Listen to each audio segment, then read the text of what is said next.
Mày bà thun thì anh oma cô la ya rồi các bên anh lộ la cái đó là đi là gì chui là cô là cái gì đấy à đồ và chút tí lại xuân cái chú leader này member đặc đề không ba đây anh la bro come on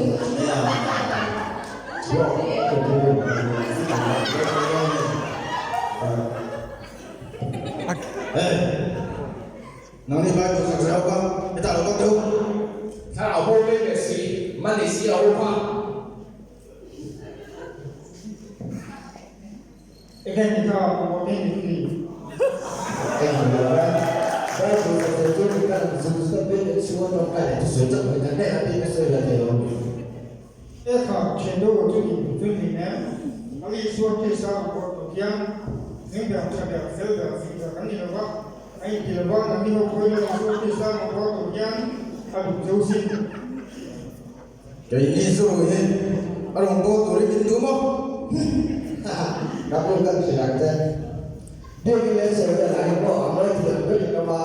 vì sự vì chuyện là sự vì là chỉ là chúng ta gì cái thầu này cái đó chúng ta không chơi đấy rồi biết cho tiền không đầu tiên tôi chú ý là bộ thì sao à cái sự của chúng thế anh đi học thì cần gì nào cũng thế rồi là anh đi học cái này như cần xem thật luôn nhé给你是不？给你是不错对不？感觉少了呢，对不？本来给你表安是thật mà là cho给你说点那些不管来多的。 cái họ chuyển đổi dùng tiền dùng dùng cái này ném cái lời chỉ để nó xem thật cái nó tụi nó anh đi học bao nhiêu xem thật nó tụi nó thì để你啊，还有等等，等。 cái sắp có cho mong trả một điều này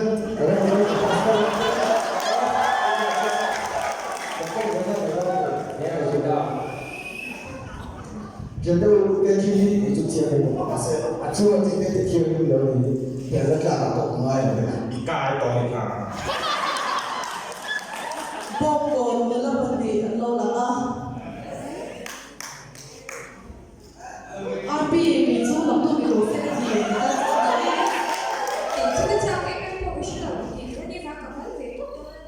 im mặc vì em cái chú cái trang xin không bị chú mà là đâu mà thành cao mà em nghe mà bởi vì cái sao nó ra ông lộn đi你头发马赛给做黑的人红我的黑的都懂懂懂些，给做给了我那个头噻，是吧？看了我的主那个是甜甜的。 khay member ha cha la ne so mi me ge di ji lo du rong bo no jia ge ai ji jang du jia khay hi dai di ne ge zong ji tiao lo ji em nghe cái chuyện甜的那跟我跟跟被空没我那个老那个都不是老群群，做一做看个那蛮多的，还没得个全部那弄做那，白天波罗带做个。 nya i ge ga za di de me me cái sự việc cha lo ji ko ro ga ko ti la ko ko cái sự việc lo ji ya 你是你跟他就对跟被跟在的咯，所以我就得到两个配备的。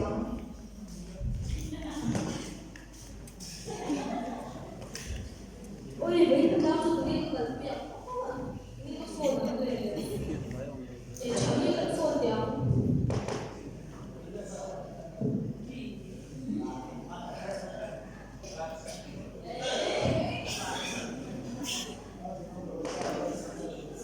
Hello, Hello, người ta đang thấy mình tôi điểm. em cái tao bố. Kêu chị biết người ta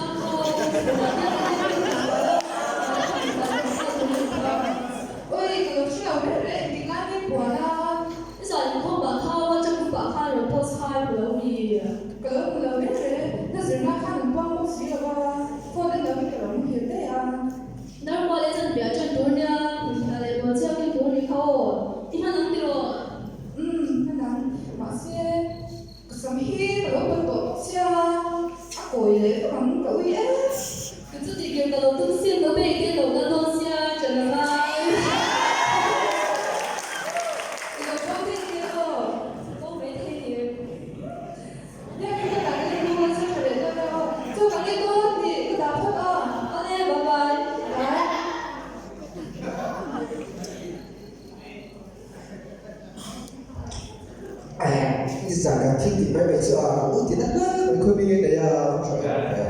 Cái này là sẽ trả là có cái kia để nó ăn thôi.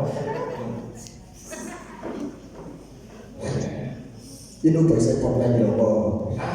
cái giá người ta cũng là suy luận ra cái suy luận là luôn đi. Ê, bro, luôn tệ mày nha. Có bóng xịt tên quân. Ê, đó mày. Đó đó. Nó đi Chẳng chung có là lo gì đâu mà. Hey, mình quan họ cái cái người ta có gì, rồi cái biểu là mình quan là ăn sẽ đâu đó để mấy nha. Đi chú thôi để hô hô à chắc là gì à đi coi tôi đang nói sao đâu mà tiền này mua được technical bên là phù đấy mà Rồi ấy, không được luôn là xong chưa cho ôi India有个储公司的话，好像那个人有个了挺多的，可是我kalau ada lo tuh kalau dulu tuh nggak mau sih naik kapal kalau sudah tuh juga nggak kalau 啊，好多看了个都会看外的耶，他不一定你在那里头头弄去上妆了嘛，可是我知道我。 iya iya chút tiền nó chúng ta về là cái này đấy nó sọt sẽ tiêu chút lần này rồi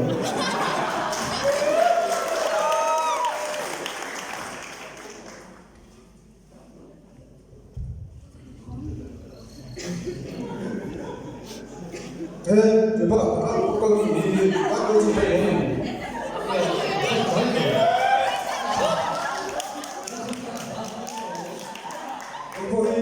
tôi phát cảm chúng tôi đang giữ của em đã sử dụng chiếc hàng giữ từ hàng chục tôi bắt đầu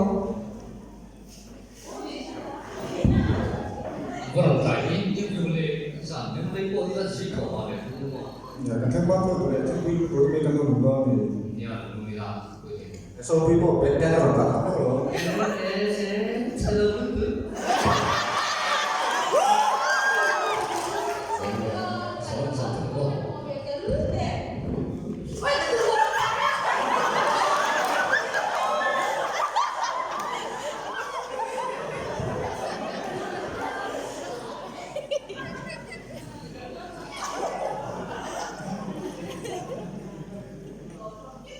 Ở số điện ta, in cho đó program của mình thằng số điện ta. RP, anh ấy cảm thấy số tôi không biết đây, cái đó mình phải làm rất bị xa. Ni e zo tan ka pe ka se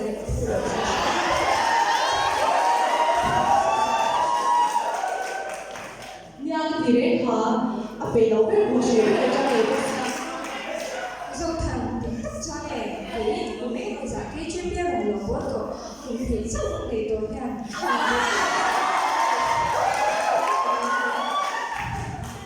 Đồng bộ này cần vẽ cho hòa lệ cần cụ thể hậu ạ rất là một bộ từ cái đi chỉ nào mà sẽ giao thành ở lâu này rất là cái bạn cho nên cái chuyện cho bị sự và đồng bộ với không có cái nào liên tất cả các vấn đề và thì anh không đang giải thể được thực sự phải tham gia giúp thì cái đồng bộ tự ta này là lâu giúp rồi giúp cái gì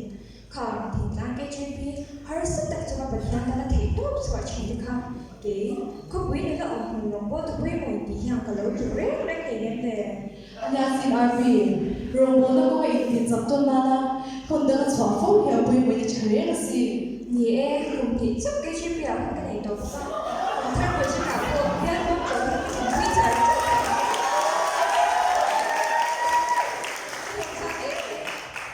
Nang zong han ho bui fi ni, ke dong han sin ho bui, cùng khóc cùng bui tur, biak wan bui ni ai.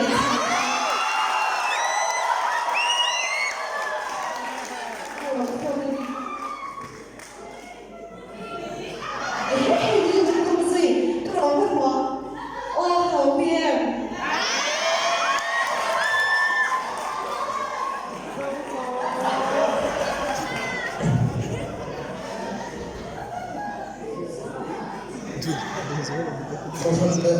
cái people chú ý nó sẽ lấy một cái vậy Nè cái bộ đồ cái gì cái chuyên biệt cái chút tiền sẽ là ai mà cái phần rồi chủ cái hàng cái đầu tiên số về là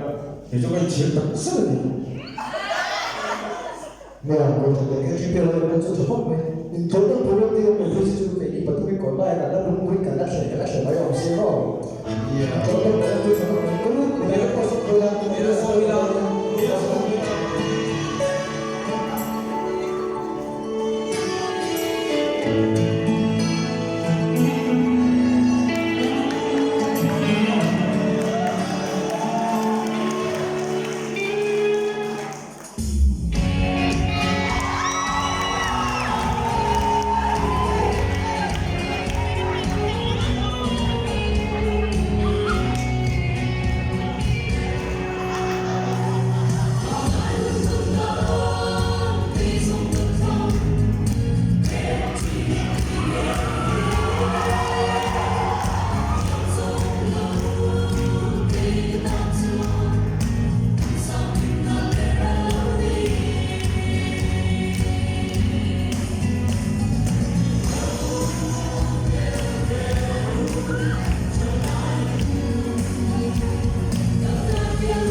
Anh